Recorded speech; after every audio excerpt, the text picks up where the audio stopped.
melting ice, rising seas. A huge tsunami wave heads for the coast. These are not today's headlines. They are stories from our prehistoric past.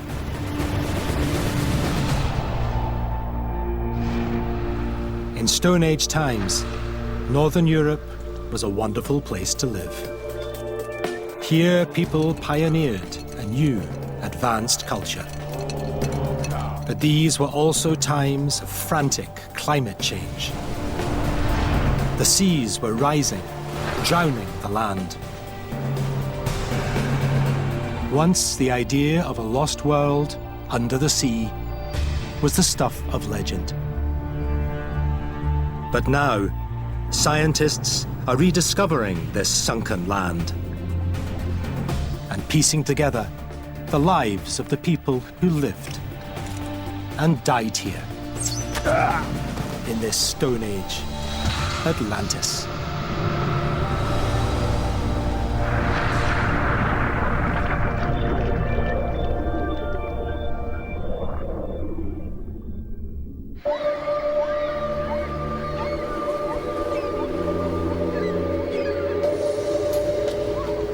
The sun has yet to rise over the North Sea.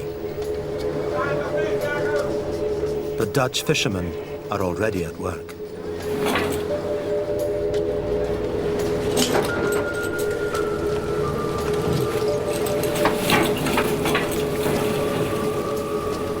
Their nets scour the seabed and scoop up any flatfish. But that's not all they catch.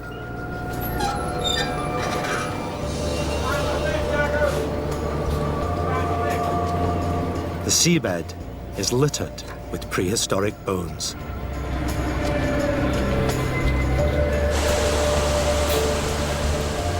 Watching over every catch is Dick Mull, a world expert in paleontology, the study of prehistoric life. As paleontologists, we try to explain to the fishermen that these bones are important to understand our history, to get a better picture of what the environment looked like thousands of years ago. Whenever the nets trawl the seabed, there are bones to be found. Some are from old whales and dolphins, but most are the remains of great beasts,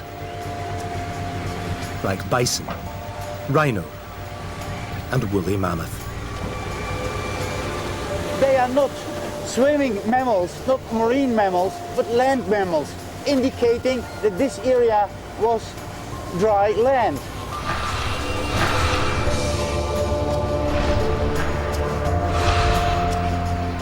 What's now sea must once have been a grassy plain. And judging by the bones these fishermen find, it would have been a fertile plain, a home to many different creatures, among them us, humans. Look, this is an interesting bone. Very interesting finding. It's a part of a foot bone of a wild ox. But look at the top. There is this hole, and it's not a natural hole. It looks like it's made on purpose. There are no wild animals making holes in bones like this. It must have been made by man.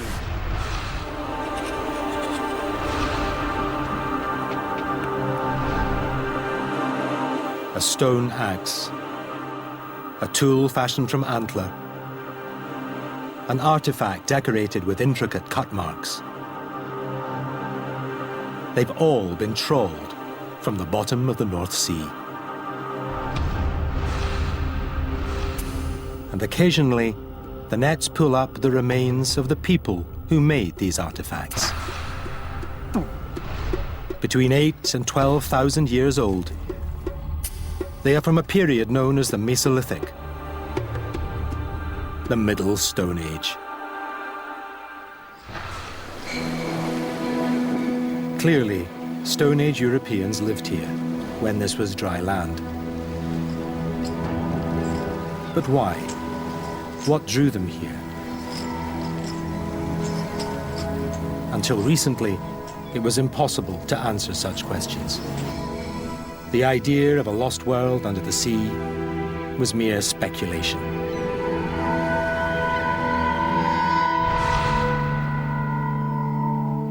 For hundreds of years, people have found ancient tree stumps in Britain's tidal waters.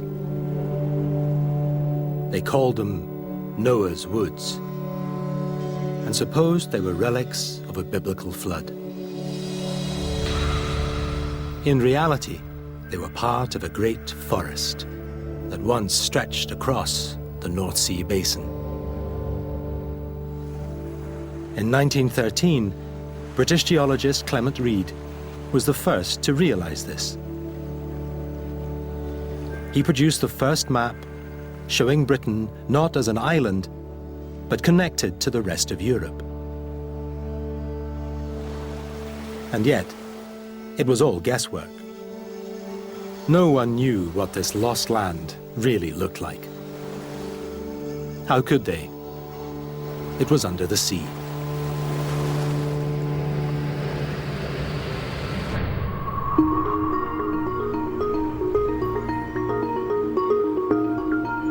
But in 2001, a team of archaeologists from Birmingham University had a clever idea.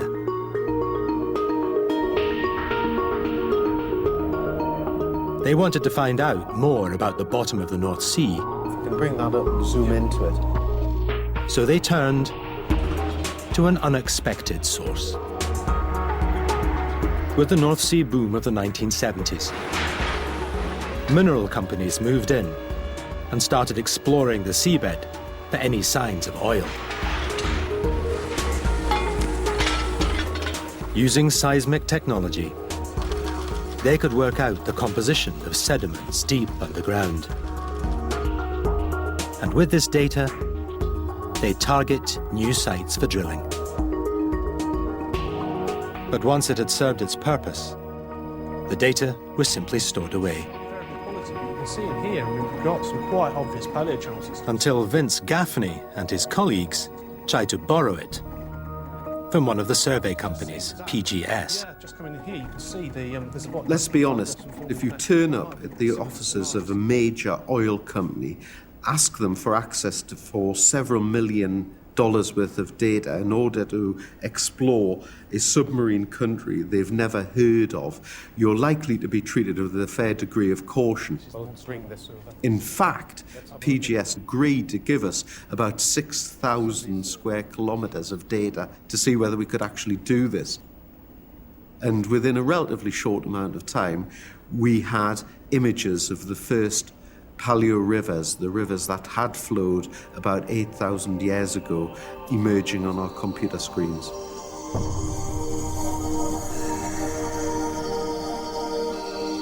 It's like being an explorer in a truly foreign land.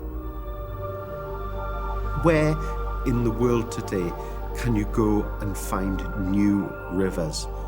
The truth is, to do that, I think you'd have to go to Mars. You'd have to explore outer space to be in that position. And yet that was what we were actually experiencing. So if we bring that across, that's a great example of a river in senility. Vince Gaffney and archaeologist Simon Fitch convert the raw seismic data into three-dimensional computer images. Is that incising a channel there? They're looking at a landscape that exists beneath the silt and sand of the seabed. A landscape of rolling hills, rivers, and valleys. For the first time, it's possible to map the lost world under the North Sea. By dropping sea levels 300 feet, a huge area the size of California emerges between Britain and the rest of Europe. And this area's been given a name: Doggerland. after the Dogger sandbank in the North Sea. At the beginning of our work, the majority of Doggerland was terra incognita. At the end of it, it was a new European country.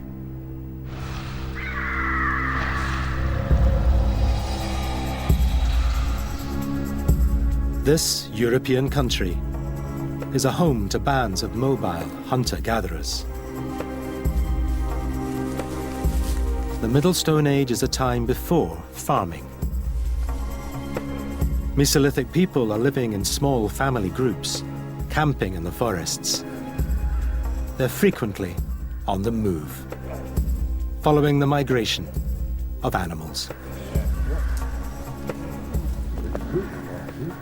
Forests would have been widespread, animals would have been common.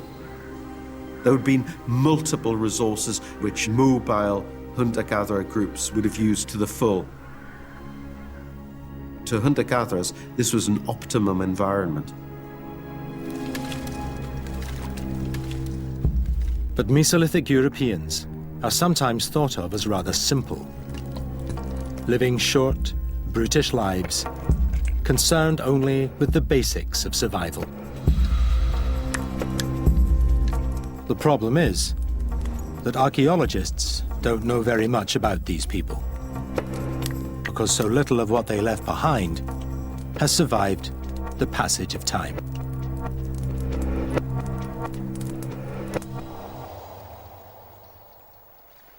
One way round the lack of evidence is to reconstruct the past using virtual reality.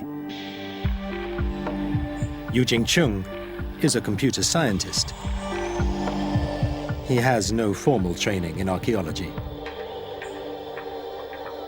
All I know about archaeology was from the film called Raiders of the Lost Ark.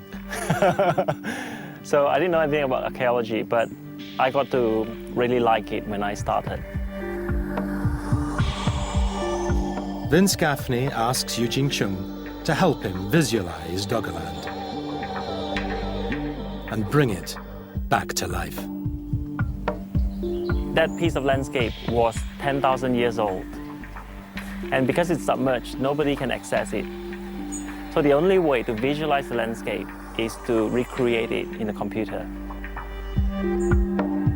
Using gaming software and working with the latest archaeological research, Chung builds a virtual simulation of Doggerland as it might have looked in Mesolithic times. The trees and plants are authentically Stone Age, reproduced from paleobotanical samples. But Chung wants to do more than admire the scenery. He wants to understand how Stone Age people would have interacted with the environment. So he's blurring the boundaries between what's real and what's virtual.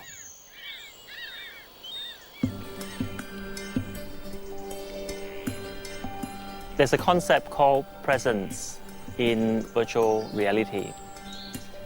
And presence is a state of psychology where you actually feel that you are there. So rather than sitting at the office looking at the virtual screen with just one sense, visualizing, you take the technology out into the open so that all your senses are involved. By feeling the ground, the wind, and the temperature as he moves through his virtual simulation, Chung believes he can get as close as possible to the sensation of being in Doggerland.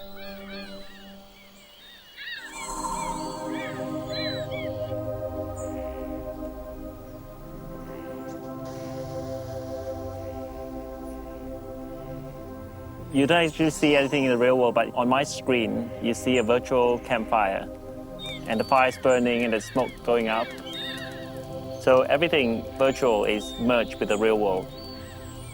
But I've actually developed the technology further by creating a Mesolithic man, and here it is. The name's called Stick, but he needs company, obviously, so he's a Mesolithic woman, and the name's Abla. And we can put them near to the fire to keep them warm. Chung creates Stig and Abla, places them into his virtual Doggerland, and watches them as they try to survive. They are avatars with intelligence and life. They are autonomous. They move by themselves. They make decisions based on certain rules that are imparted into them. When it's cold, for example, they will build a fire. And when they are hungry, they will look for food. It is up to them to adapt to the environment. But there's one scenario in which they can't adapt. When Chung allows sea levels to rise, the landscape becomes inundated. Stig and Abla can no longer find enough food. According to the computer model, they give up and die.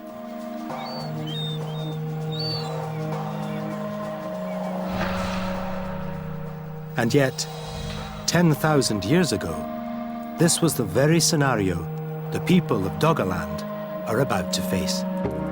Sea levels are starting to rise. The landscape is changing. Do they give up and die as the computer envisions? Or do they find a way to survive?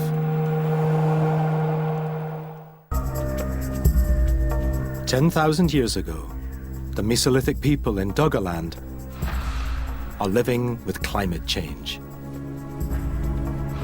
The world is warming up. The seas are rising.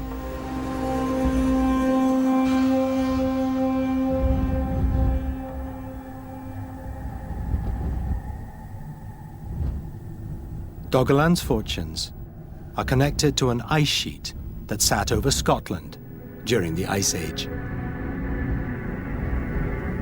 It was enormous, 1 mile thick at its center, carving out huge valleys here in the Scottish Highlands.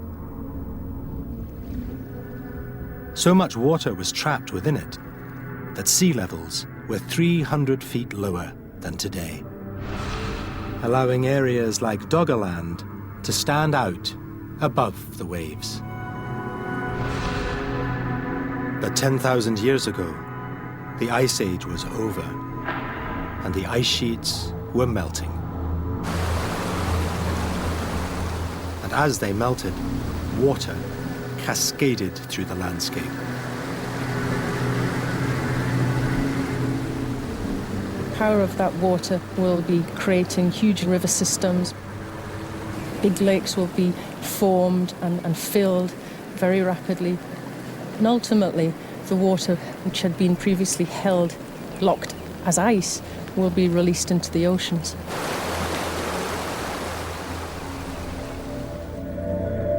Around the world, sea levels were rising. And in Europe, the North Sea started to swallow up parts of Doggerland.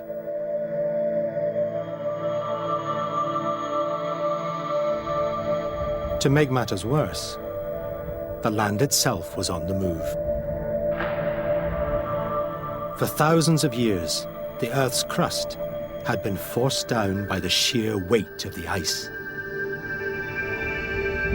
But as the ice melted, the land started rebounding back to its previous height. The Scottish Highlands got higher, while everything to the south got lower, including Doggerland. Not only is the sea level rapidly rising, land is also sinking, which makes the effect of the sea level rise even greater. The impact was dramatic. The North Sea rose by 1 centimeter a year, the height of a small pebble. It doesn't seem like a huge amount, but if we think at the moment our sea level is rising a millimeter a year, it's a tenfold increase in that. And over time, over decades, that will have a noticeable impact.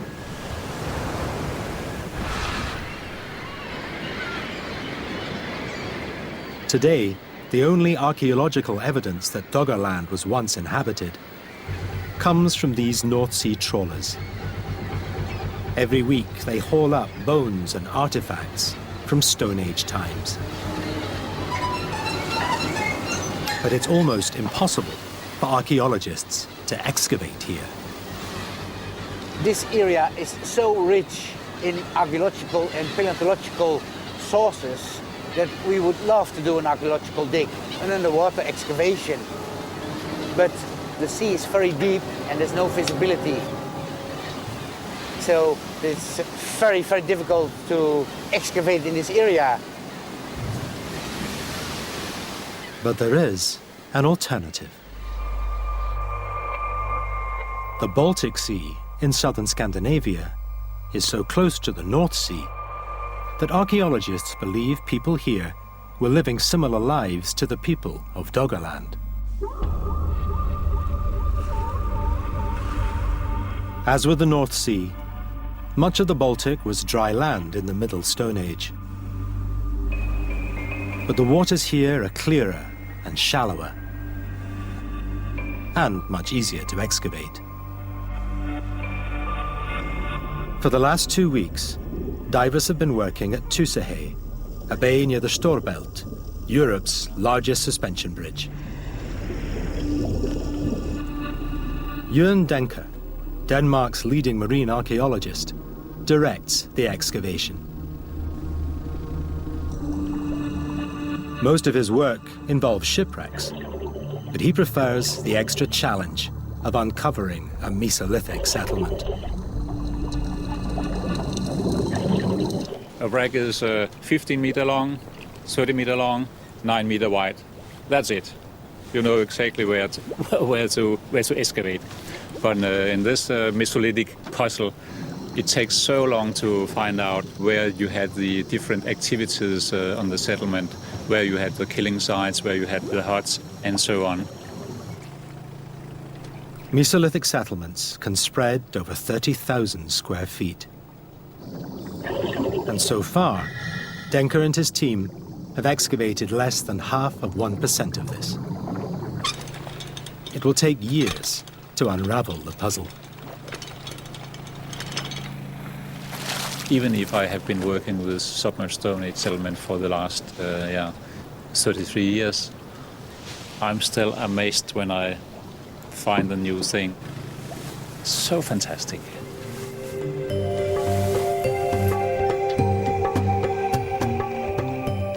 To make sense of the scattered remains at Tsunami, Jørgen Denker puts together an international team of divers. Among them, American archaeologist David Robinson.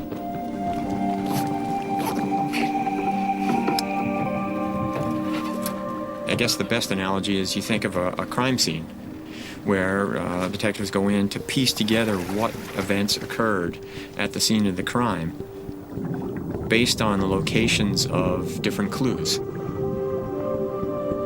We as archaeologists use the same approach. We want to piece together what kind of lives these people are living. Underwater vacuum cleaners clear away the top surface, so archaeologists can get at artifacts buried within the sediment. Things made out of bone or wood, which might survive hundreds of years on land, stay preserved for thousands of years underwater, in the thick mud of the Baltic. Here, a piece of antler that was carved by a Stone Age toolmaker thousands of years ago. And among the food waste, part of the skull of a wild ox, the remains of a Mesolithic meal. There's lower oxygen levels, lower temperature levels, lower light levels. So the picture of the past that we get is so much more complete than anything we could find on land.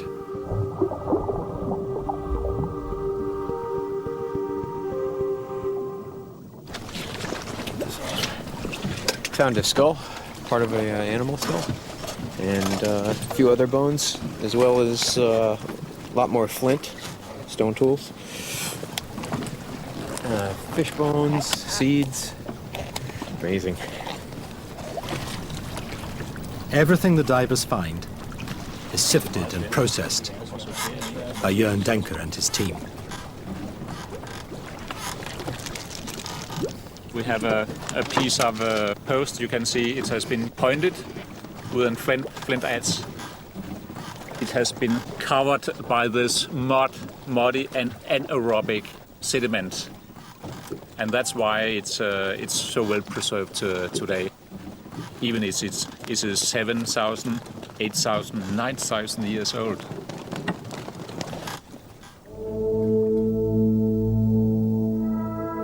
In recent years, Danish waters have yielded a stunning array of finds. A wooden paddle, a clay oil lamp, a small fishing hook with a piece of string still attached. And most remarkable, fragments of textile made from plant fiber. These are some of the earliest textiles ever found in Europe. They would never have survived on land. Such finds are forcing archaeologists to rewrite the story of the Middle Stone Age. Far from living simple, brutish lives, Mesolithic people were more sophisticated than we ever realized. But all the while, sea levels were still rising, and the coast was getting nearer, threatening Doggerland's very existence.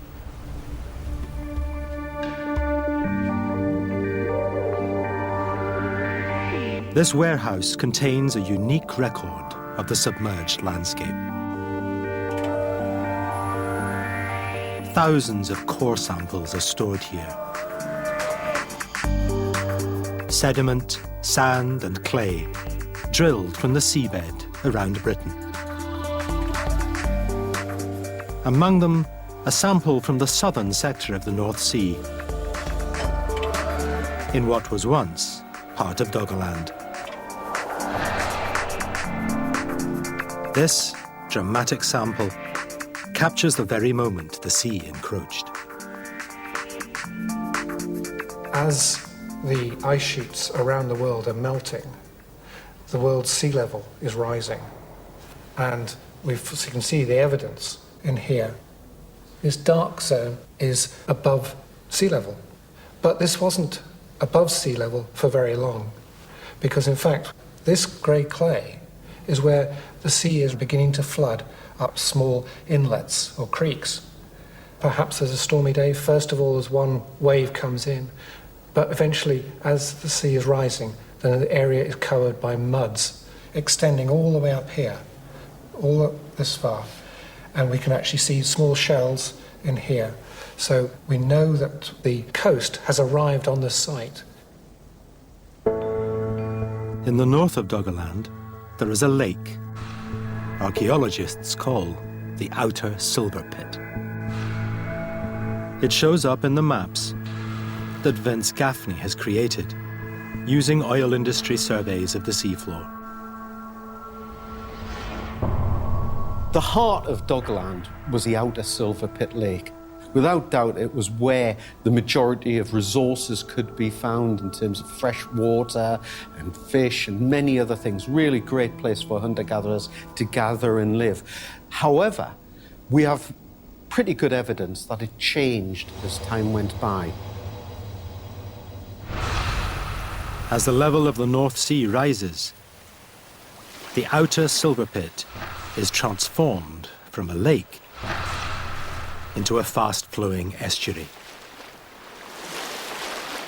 You can see scour marks where the currents were strong enough to be literally ripping the bottom of what had been the lake. The sea has arrived at this point in time. The nature of Doggerland is starting to change dramatically and irrevocably.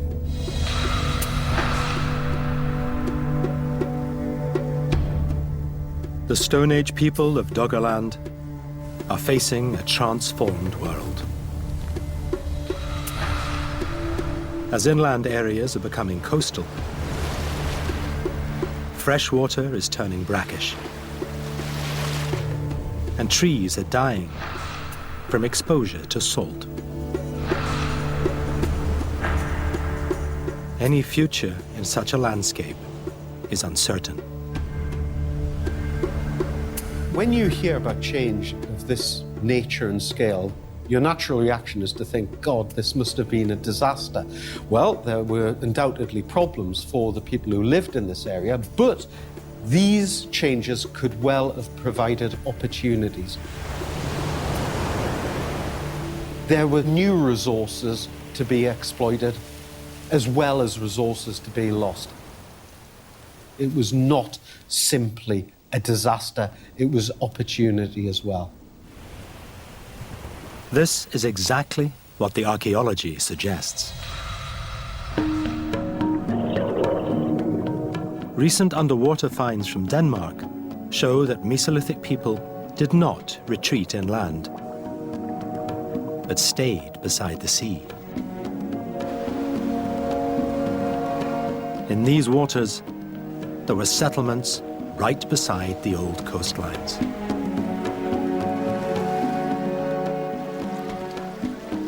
Archaeologist Anders Fischer thinks he knows why. He's developed a radical new idea about Stone Age life. He thinks of Mesolithic people not so much as great hunters, but as great gatherers of fish. In spite of rising seas, they're choosing to live by the coast, at inlets and estuaries, because of the wonderful supply of food. We thought humans were living mainly from hunting. Now we know they were actually feeding themselves mainly from fish, and primarily fish from the sea. Fish every day from morning until evening. By testing the bones of these Mesolithic people for their carbon and nitrogen content, it's possible to work out what they ate and how reliant they were on food from the sea. Something like 60% of the protein supply came from marine fish those days. This is far from the typical image of Stone Age man relying on meat from an animal he's hunted. Here at the coast, he feeds himself from the sea and develops new methods to do so. The first known fish traps appear in the Middle Stone Age, and they work so well, the design has barely changed since then. This is a copy of a Mesolithic fish trap used for fishing along the coasts, and consists of a funnel where the fish will pass through and end up in here and not being able to come out again. The fishermen come and take away the cord here and get the funnel out so we can empty out the fish.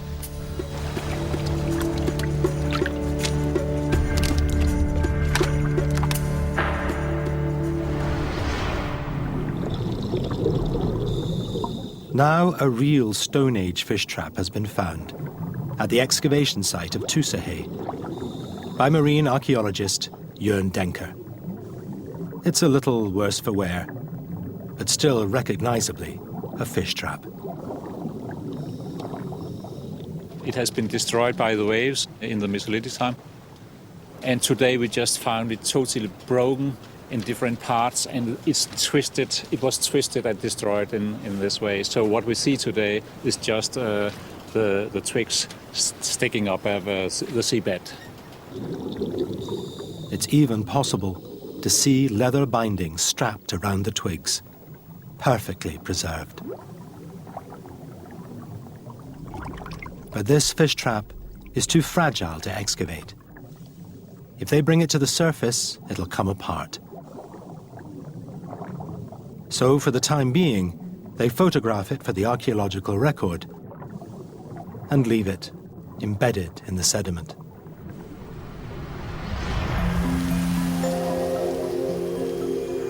A very different picture of the Middle Stone Age is emerging. Now, fishing, not hunting, is central, and the coast is the place to be. With each new find, archaeologists get a better handle on this coastal way of life. And there's compelling, circumstantial evidence to support the archaeology. Around the world, there are many native people who have adopted the same coastal lifestyle. Like Stone Age Europeans, they survive by fishing, not hunting. Yet they've managed to settle down and develop elaborate, complex societies. Stone Age Europeans most likely did the same.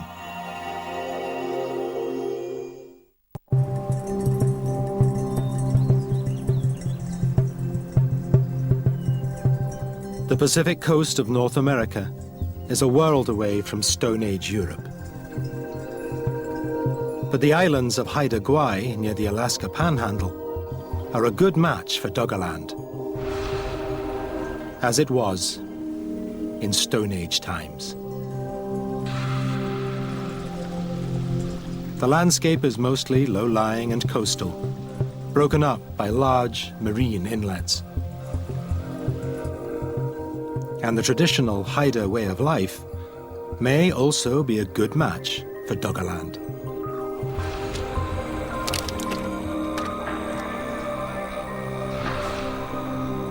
The Haida have long been coastal hunter-gatherers, using little more than basic Stone Age technology. Yet they crafted a culture of clans and chiefs that was rich, powerful, and sophisticated. So much so that when European explorers arrived in the 18th century, they were amazed by what they saw. You know what I was told? That the Europeans come around the corner in the sailboat, and they looked at these people wandering around in front of these great houses with totem poles all along the stretch, and they looked at these people and they said, these people didn't make this. They did not believe that these people were capable of doing what they did. And it's such a foolish thought. If the coastal people of Haida Gwaii could produce such a rich way of life, the coastal people of Doggerland might have done the same. The success of any hunter-gatherer society depends on its food supply. And in the waters around Haida Gwaii, food has never been hard to find. We're hunter-gatherers, so we gathered food from the sea. Salmon was our huge resource. It enabled us to sit. You know, the salmon allowed us to sit in one spot. We didn't have to be scrambling all around just to try to exist, you know what I mean? Salmon is an excellent source of protein, fatty acids, and vitamin D. It is the staple food along the North Pacific coast.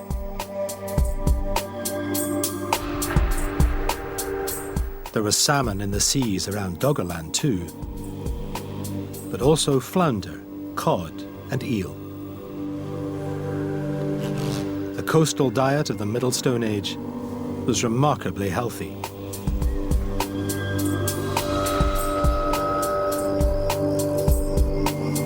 Haida craftsman Jim Hart pays respect to the fishing traditions of his people whenever he carves a totem pole. On the bottom of each pole, he adds a salmon.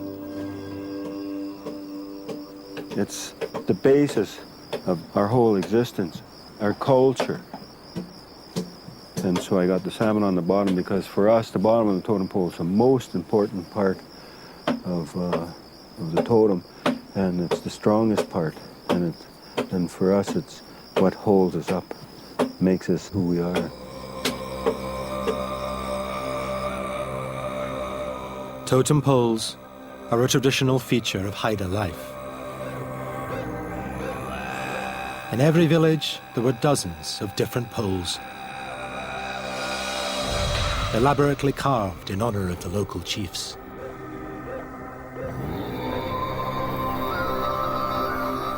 Only a well-fed society could afford such luxuries.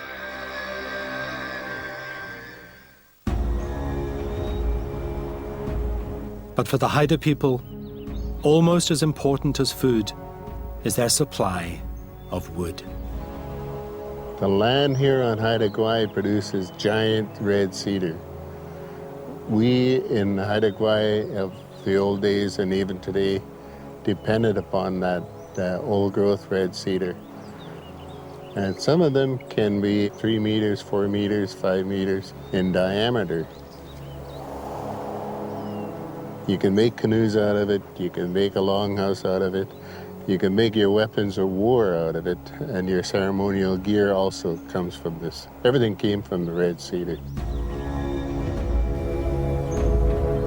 And in the forest, there's evidence of the Haida's seafaring past. A half-finished canoe, carved from a single log, with basic stone tools. No one knows how old it is, or why it was abandoned. But presumably it was built so that Haida fishermen could head out to sea and catch more fish.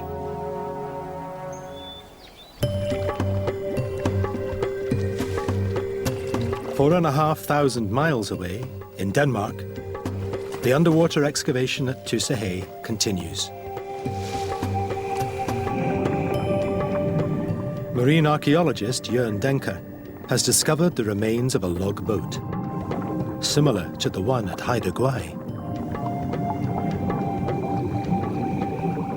The wood is very soft and it has been flattened out. Most people would just go on swimming and wouldn't recognize that this could be, or this was a piece of a log boat. From this fragment, Denker works out that the boat would have been 30 feet long and carved with great precision. The walls was less than 1 inch thick in the sides, about 1 inch thick in the bottom, and it was all chopped out with adzes. Stone Age Europeans are using simpler tools than modern Native Americans. But still, they craft boats on a par with those made by the Haida. And with these boats, they're able to catch more fish and feed more people.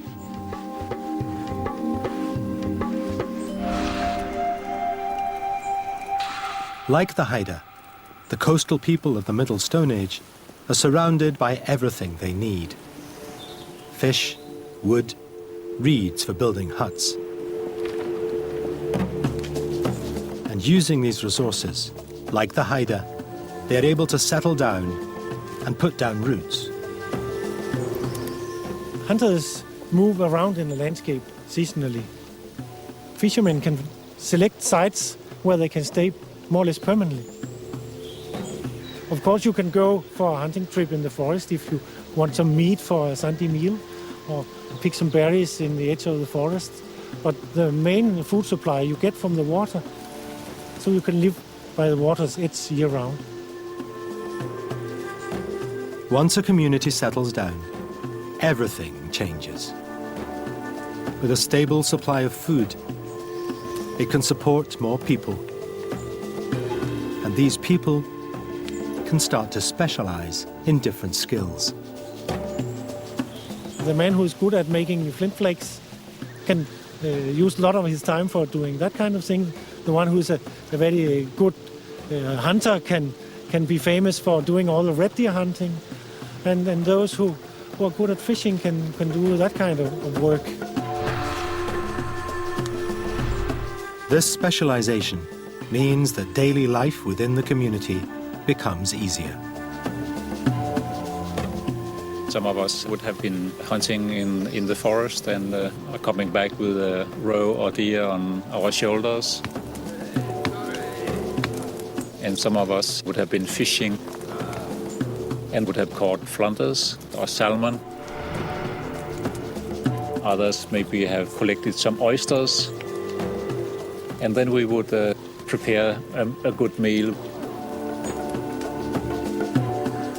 I'm sure that some of them were really good storytellers.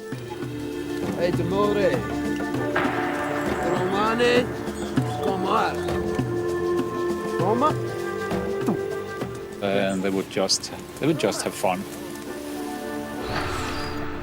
It sounds like paradise. I think it was. Absolutely. This is a U-turn in archaeological thinking. The shift from a mobile to a settled way of life was thought to be beyond the people of the Middle Stone Age. But here at the coast, they seem to manage it, thanks to the bounty of the sea.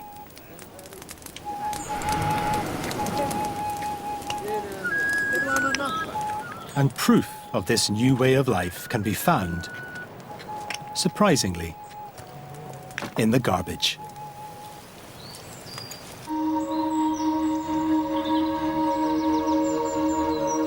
Today, the south of Denmark is slowly sinking into the sea. But the north of the country is rising.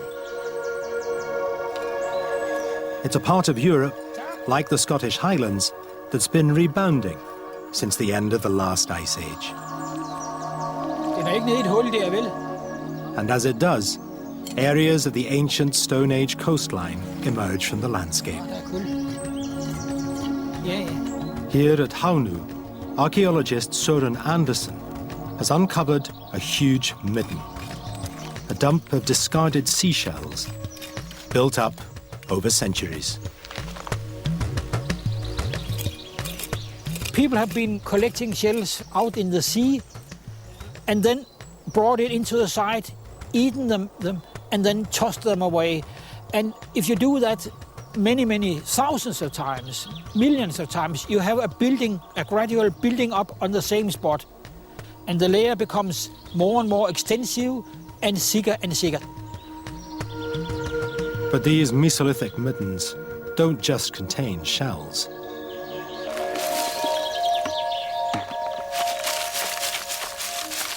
Archaeologists find flint tools, animal bones, even charcoal, all the debris of Mesolithic life. It suggests the middens were more than just dumps. They were places to gather, prepare food and socialize. People have been sitting around, eating, talking, discussing. Have you heard about this tribe over there? Or I just saw a new group or stack of red deers in the forest here, and so. Daily life.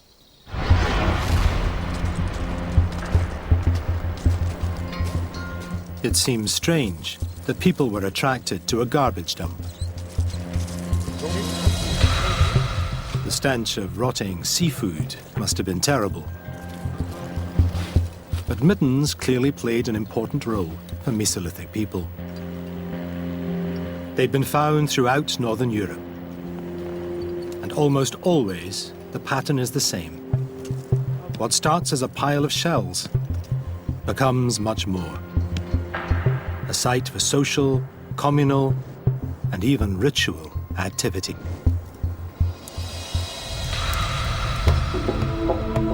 1,000 miles southwest of Denmark, there is another similar midden. On a tiny French island off the coast of Brittany.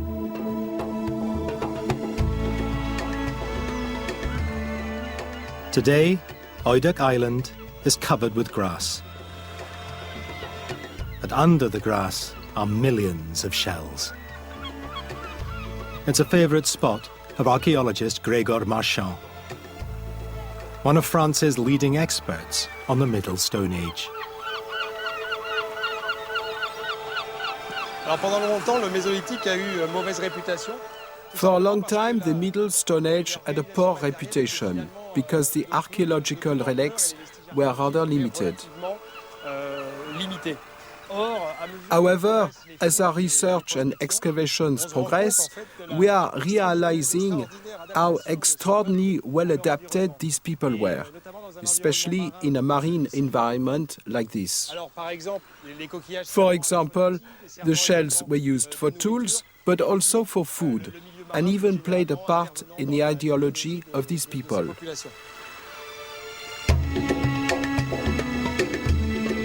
The midden at Oidek was first excavated in the 1930s by Saint-Just and Marthe Pecard. Mixed in among the shells, they found something remarkable.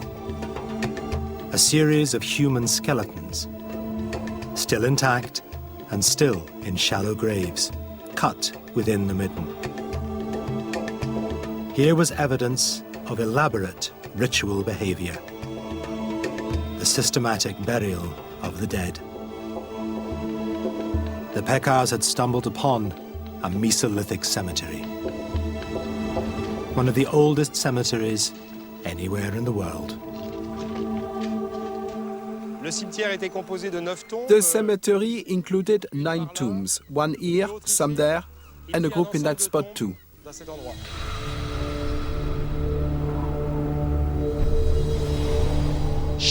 Each tomb was different, but there was a common ritual in all of these burials. A grave was dug into the midden, into the layer of waste. It was a relatively small grave, and there were some stones surrounding the body. The skeletons at Oidek were often found shrouded in animal skins. And the bodies were covered with a natural pigment known as ochre.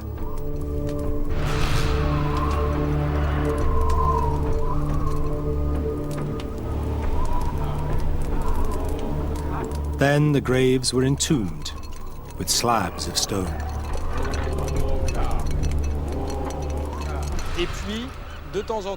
Sometimes, next to these tombs, there were fires, around which people came to feast.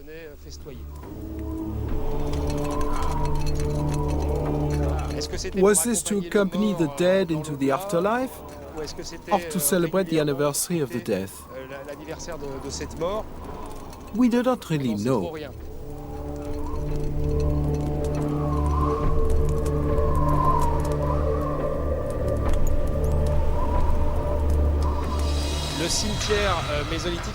The Mesolithic cemetery appears to be a focal point for these societies. The group is starting to assert its identity. 20 miles from Oidek, off the coast of Brittany, sits another tiny island, known as Teviak. And here was another midden, uncovered by the Pecards. As at Oidek, they discovered a cemetery within the midden. It was bigger, but otherwise very similar. The two communities were so similar, the Pecards thought there was one population, split across 2 sites.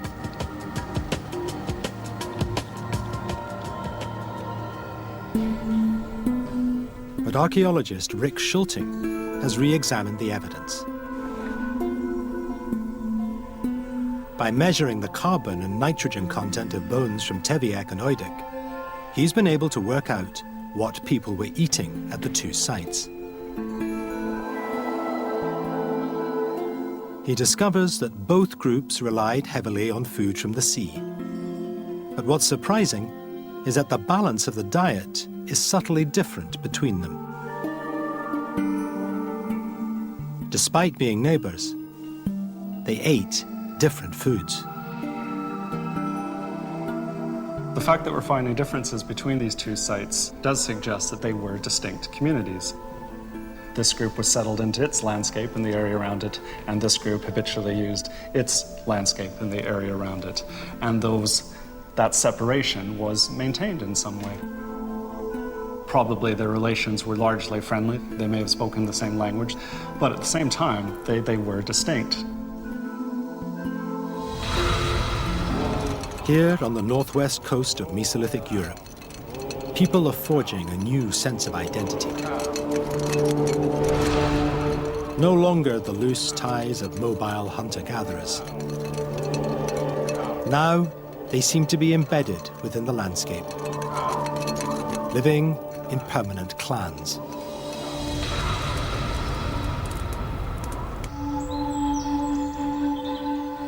Back at Havnu in Denmark, they've also found human bones in the midden.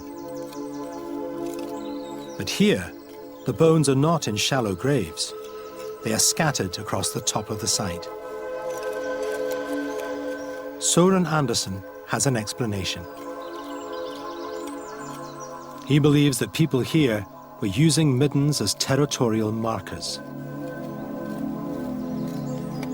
These great mounds of white shells would have been the most impressive features in the landscape. By leaving out the dead on top of a midden, a clan can send a signal to others up and down the coast. Be warned, this is our land.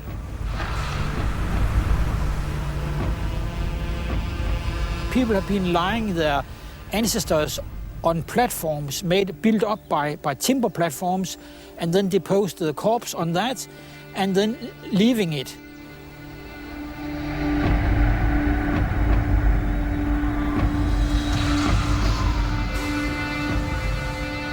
This is the behavior of people who are here to stay.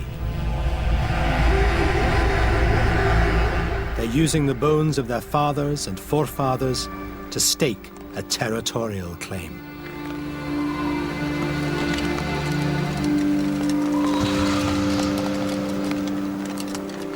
If you came across these platforms, then of course you will get a very strong message.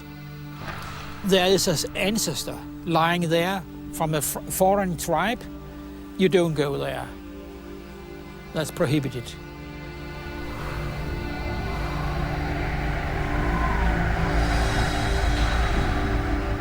If you have a stake on the land, it is in some senses your land. Therefore, the people who are not of your land are others. They are different. They are seen as different, social differentiation. They may be seen as threatening or even the enemy. But the warning signs are not always heeded. The Mesolithic coast is a dangerous place to be.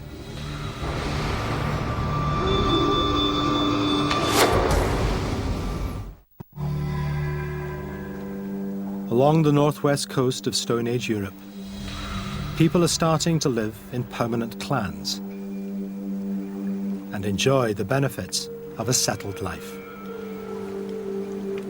They can build bigger communities, work more efficiently, and produce more food. But this new way of life comes at a cost. They are now tied to one location as never before.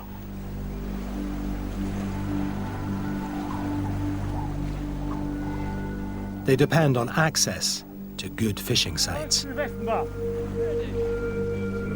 And the evidence suggests they're willing to defend that access if necessary.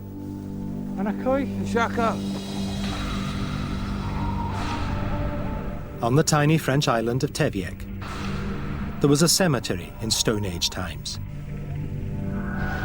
And in that cemetery, archaeologists have discovered hundreds of human bones, which allow them to decipher how people lived and died during the Middle Stone Age. One of the most interesting bones from Teviek is this vertebra, with an embedded arrowhead. A wound like this would cause massive bleeding. Death would come quickly. This arrow would have entered from the front, traveled right through all the internal organs into the back of the spine. And this individual actually had a second arrow shot into them as well. The fact that there are two projectiles suggests that this is, it's slim evidence, but it starts to suggest that this is actually part of an encounter between more than just two individuals having a disagreement. This starts to look more like a conflict between two groups. Oh, mannen kort! You can have bad years when the fish don't run like they're supposed to. There can be shellfish poisoning. There can be groups knocking on the door, as it were, who have had a bad year where they were living. Sometimes people can negotiate those hard times, but sometimes something snaps.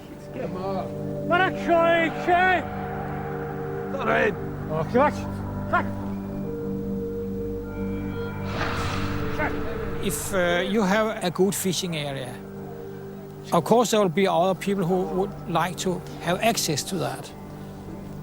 And then you have competition and fighting going on. And you risk to get a club or an axe in your head or an arrow in your breast.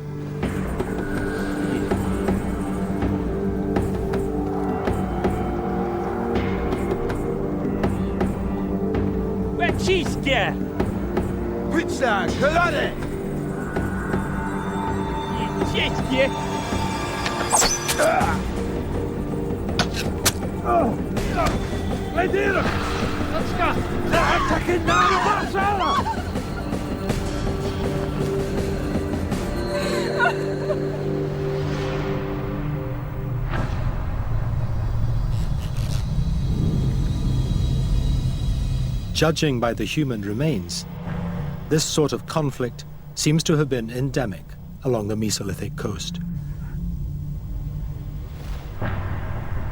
Many of the skulls have wounds in their forehead.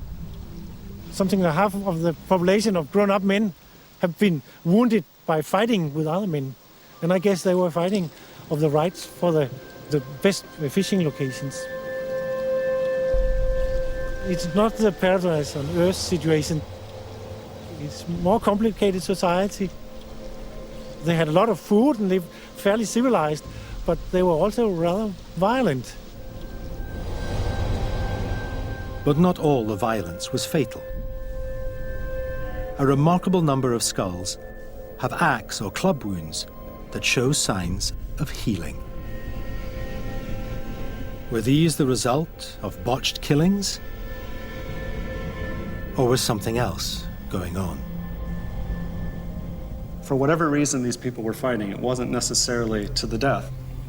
Once you hit somebody with a blow that's going to actually depress part of their skull, there's a good chance that they would actually be incapacitated. They'd be knocked out, they'd be concussed. So if you wanted to kill them at that point, presumably you'd be quite free to. But it seems to happen so regularly that it looks like that wasn't a desired outcome. So what was the intention? An answer of sorts can be found in the Amazon. In the 1960s, anthropologists started studying the Yanomami Indians. They watched young men take part in violent, ritualized duels. It was a form of conflict resolution, a way of resolving tribal disputes without going to war.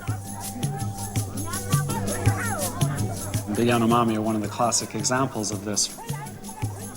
Differences that build up over some period are worked out in these massive combats. The goal isn't the death of somebody, but it is to incapacitate them, and that's a means of resolving the conflict.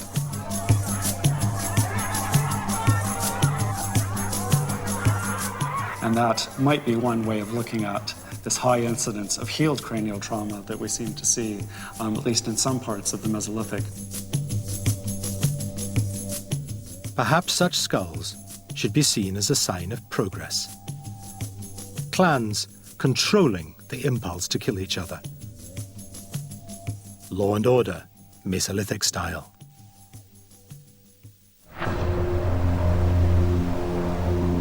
But throughout this period, there's an enemy beyond human control.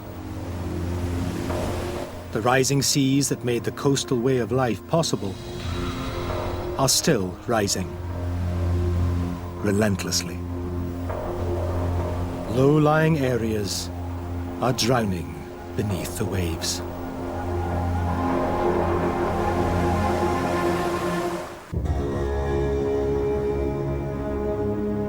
Stories of great ancient floods are often dismissed as legends, but they're all based on the same idea, that at some point in the distant past, the world was inundated by a terrible deluge. There are a stunning number of myths associated with societies and cultures that have been lost beneath the sea, and they are, as it seems, universal. All the fountains of the great deep burst, and water prevailed for 150 days. It's not just Noah's flood. You find similar myths in Scandinavia, you find them in Southeast Asia, areas which lost land at around this time.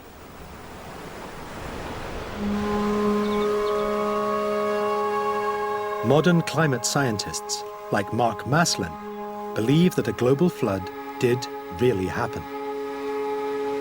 And in northern Europe, it devastated Doggerland.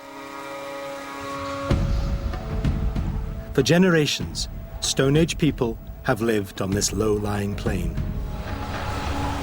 But now, their very existence is threatened from the other side of the world. 3,500 miles away, in North America, there is a ticking bomb. North American ice sheet has been melting over thousands and thousands of years. But this meltwater is being trapped. As the American ice sheet retreats, the water's route into the Atlantic Ocean is blocked at Hudson Bay by a large plug of ice. With nowhere to go, the water collects in a lake, known as Lake Agassiz. Now this lake is absolutely massive. It's about the size of all the Great Lakes that we have at the moment in North America put together. And that's just the scale of it in land size. The actual depth of it is getting higher and higher because, of course, we've got this huge plug at the end preventing the water escaping. The level of the lake keeps rising until 8,500 years ago, it can rise no more. Suddenly, one day, this ice plug finally gives way, partly because it's melting and partly because the weight of water behind it in Lake Agassiz is so big that it actually smashes it. You can imagine billions of tons of water pouring out into the North Atlantic Ocean. Think about Niagara Falls. Think about 20 times the size of that, and that's the sort of scale of the water coming out.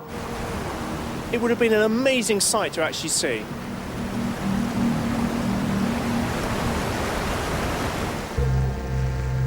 In Europe, the North Sea felt the full impact of this catastrophic surge. It rose by a meter in a decade, 100 times faster than it's rising today. people in Doggerland who were quite used to actually having sea level rise, but in a very gradual, slow way, would have suddenly started to see the rise of the sea occurring faster and faster. In a generation, you would have actually lost huge quantities of Doggerland. Doggerland and its people are doomed. Doggerland is a very extensive, low-lying plain. Relatively small increases in sea level might have massive impacts. For instance, a rise of 5-10 centimetres may affect kilometres of land.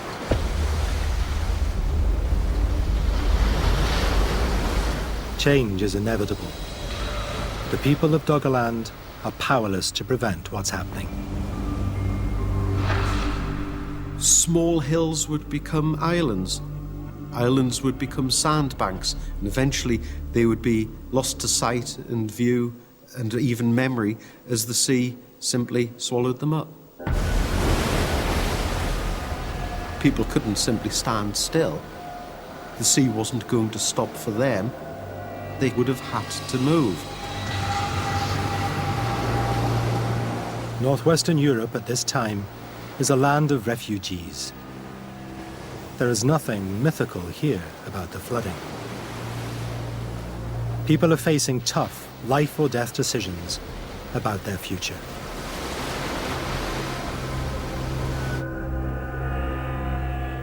As Doggerland disappears, they can head for Britain or for the European continent.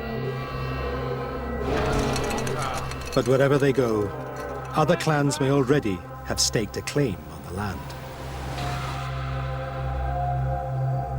Or they can choose to stay in Doggerland, on one of the last remaining islands within the North Sea.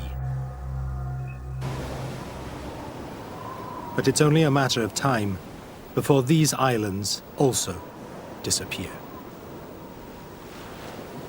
And when the end comes, it comes with devastating power.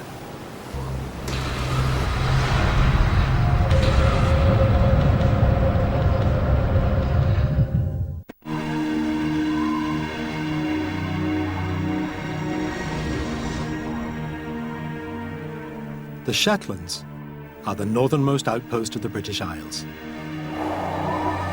Surrounded on all sides by the North Sea, the islands are low and flat, just as Doggerland would have been in Stone Age times.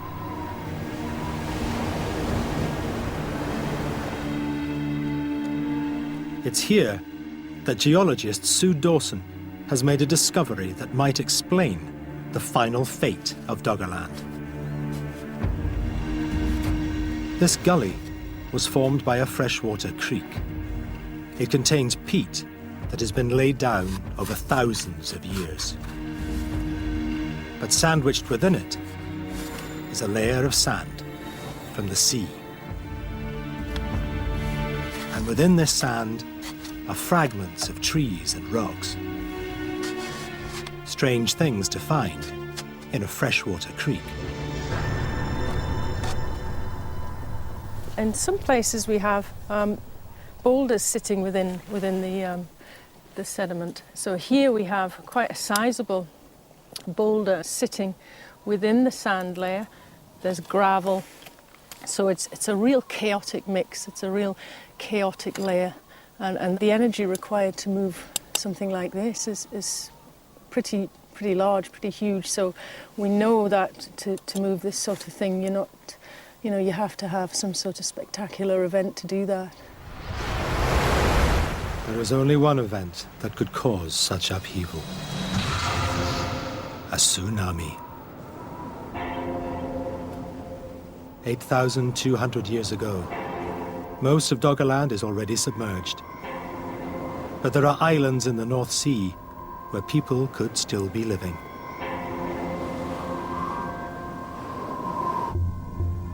Suddenly, off the coast of Norway, an earthquake strikes, and a huge area of the continental shelf collapses.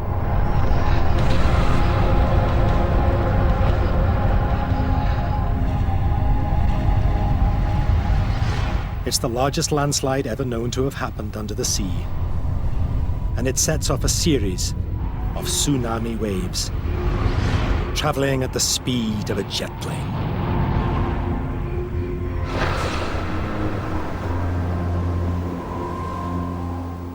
Along the coast, people are oblivious to what's happening out at sea. To them, it's just another day.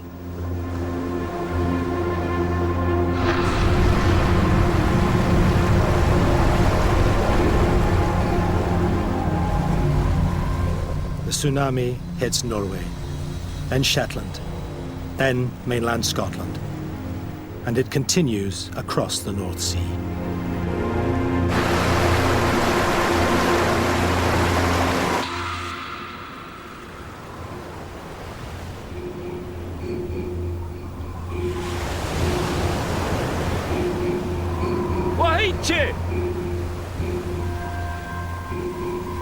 The first sign of the tsunami is misleading.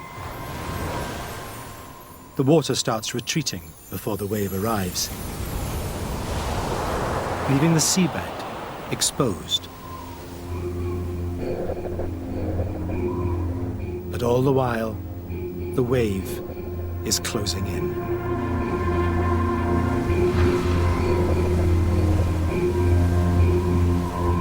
Let's go!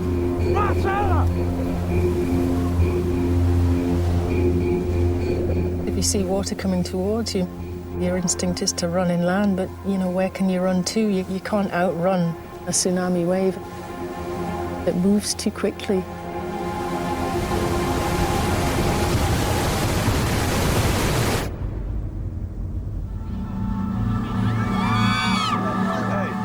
The North Sea tsunami has been compared in force to the Indian Ocean tsunami of 2004 that killed 250,000 people. Tsunamis are incredibly destructive. When they hit the land, they basically rip up trees, they rip up rocks, and they rip up anything that isn't tied down. It's the water and the material in the water that hits and smashes everything in its path.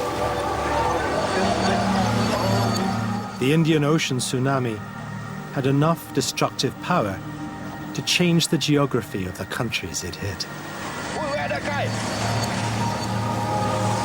The erosive capacity of tsunamis is so huge that coastlines completely change their shape. Not only does it dump material, but actually as the water flows away, it starts to erode and suck out lots of sediment that would have been there. And this is what would happen at Doggerland. People going back there, had they survived, they would not have recognised it. Most of Doggerland would have been dug up by the tsunami and redeposited elsewhere. There would have been very little Doggerland left. The tsunami signals the end of Doggerland. The last remnants disappear, and Britain becomes an island, cut off ever since from the rest of Europe. But people continue living along the shores of the North Sea. The coastal way of life is too well established to be wiped out by a wave. It'll take a force far more powerful to do that.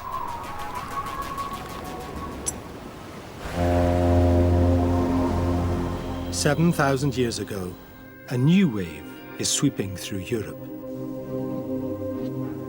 A wave of progress. The standing stones at Karnak are one of the wonders of the prehistoric world. Built at least 2,000 years before Stonehenge, they are some of the earliest surviving structures in Europe. When you visit these stones, you can only be impressed by the scale of this site, which involved cutting thousands of tons of granite. No one knows how these stones were put here, or why they were arranged in long, straight lines. But archaeologist Gregor Marchand is sure this was not the work of any group of hunter-gatherers.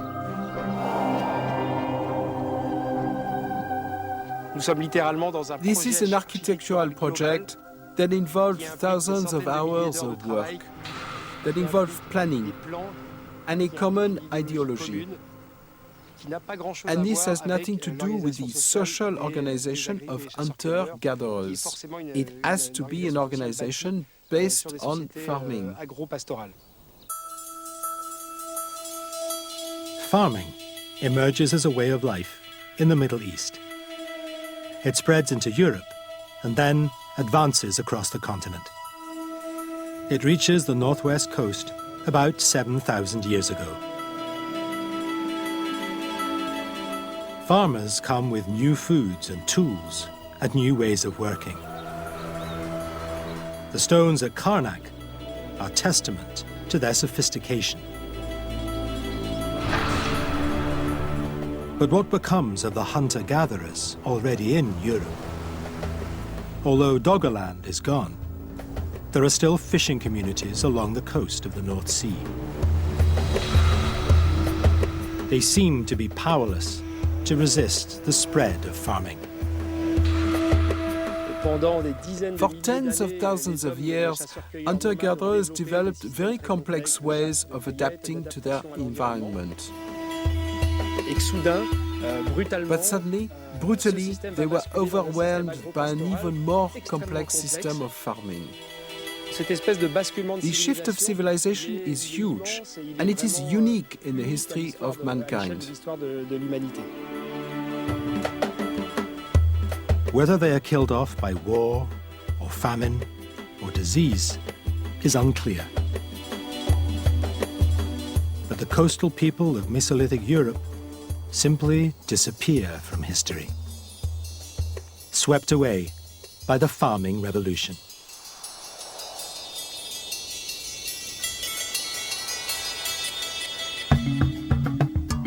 That's the view from the Atlantic coast of France.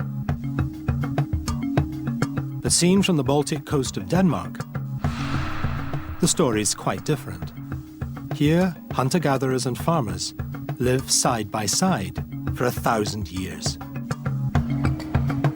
The coastal fishing communities in Scandinavia seem too well established to be dislodged by the spread of farming.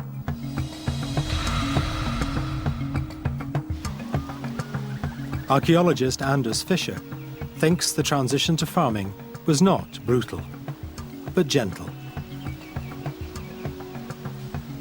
There is little evidence that the two sides fought each other, but plenty to suggest they interacted peacefully.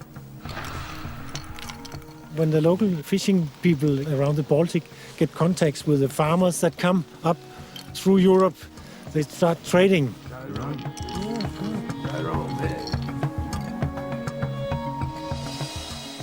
This is a very special axe made of a kind of stone that is not known in Northern Europe. Now it's weathered. They were shining green, almost like glass. It looked very special, and it was very prestigious to possess such one. A prestigious thing you use and display to show that you are a big man, a successful man in your society. Such axes are the Rolex watches of the Stone Age. And as they change hands over generations, from farmers to fishermen, new ideas are also being passed on. That trading probably changed the fishing societies over time. People got ideas of other ways of living. You need not to eat fish all day long, all week long, your whole life. You can eat cheese, have bread, drink beer. And I guess that is the way the farming was brought to Scandinavia.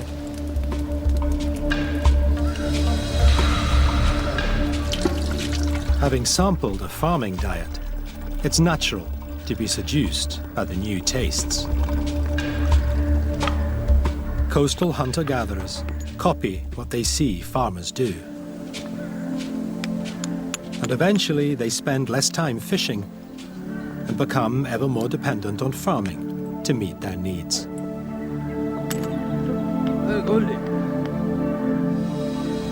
You can support a larger group of people by farming. So there's no way back. When you become a farmer and you raise an even bigger population, there's really no way back.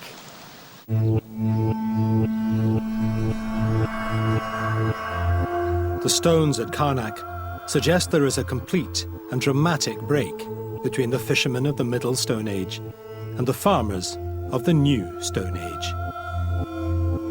But across Europe, this may be the exception, not the rule. Rather than one population replacing the other, perhaps the two simply merge. A way of life has come to an end. For 4,000 years, the fishing culture along the coasts of Europe has been as sophisticated as any in the Stone Age world. And now, it is over. But the people who made that culture may not have died off. They may simply have shifted from fishing to farming and carried on living in Europe. The old way of life was not forgotten.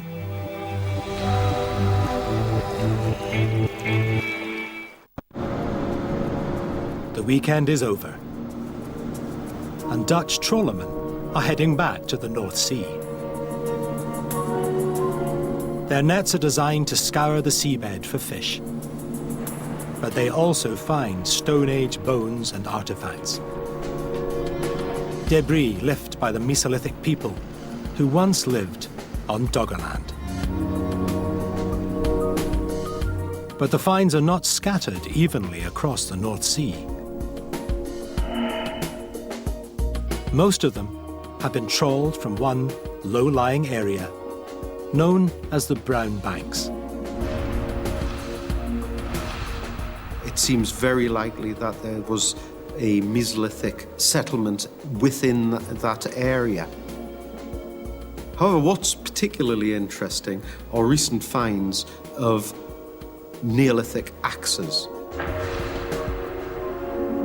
These axes from the Neolithic, the New Stone Age, were made at least 1,000 years after Doggerland had been abandoned. Yet they were found on the same site as the old Mesolithic remains, where people lived centuries earlier. Several of these have been retrieved, and there has to be a suspicion that these simply weren't dropped over the side of a boat by accident. Maybe they're being deliberately put there.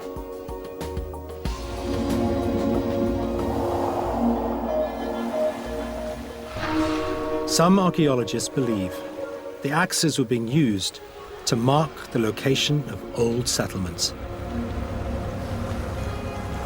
placed in the sea in a ritual act of remembrance.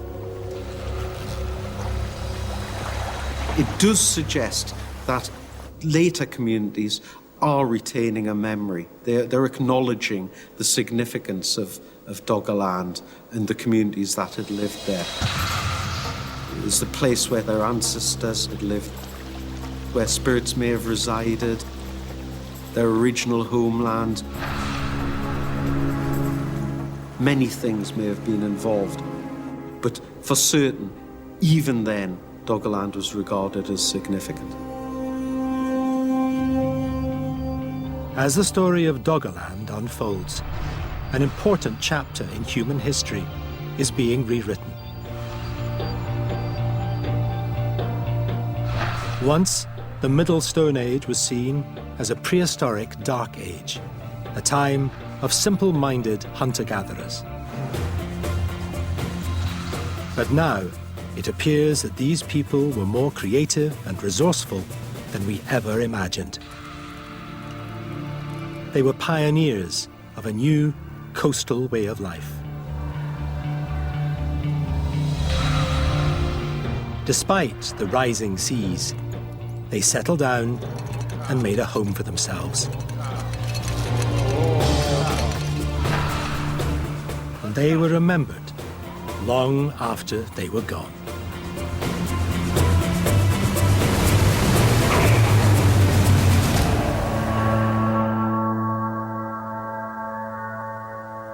Today, Doggerland and its people are a very distant memory.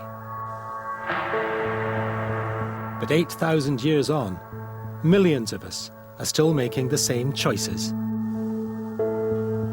living near the sea for the same reasons.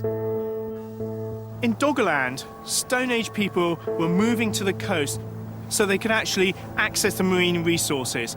They were fishing and they were communicating with other groups all around the area. And this is key to human societies.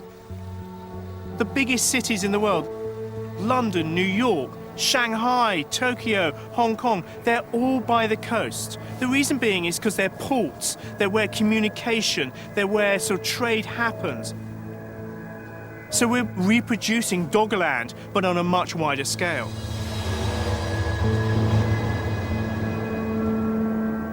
And, as with Doggerland, human settlements are threatened again by climate change. Once, the Thames was a small river that flowed through Doggerland. Now, it's a major tidal stretch, requiring a flood barrier to protect it from the North Sea.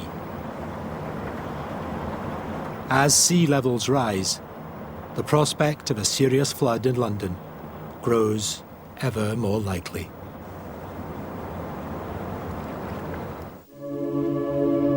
Around the world, the story is the same.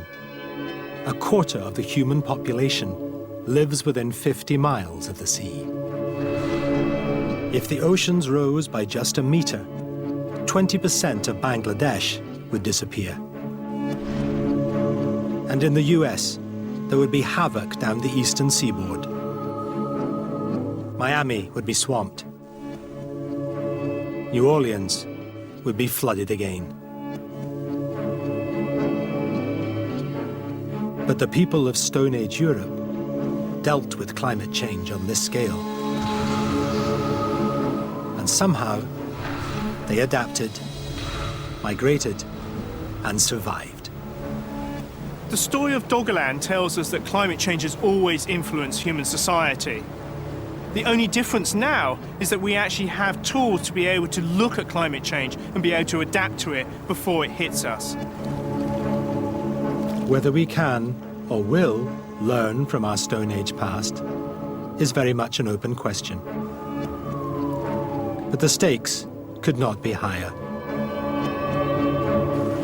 If the seas carry on rising, our settlements may suffer the same fate as theirs, lost beneath the waves.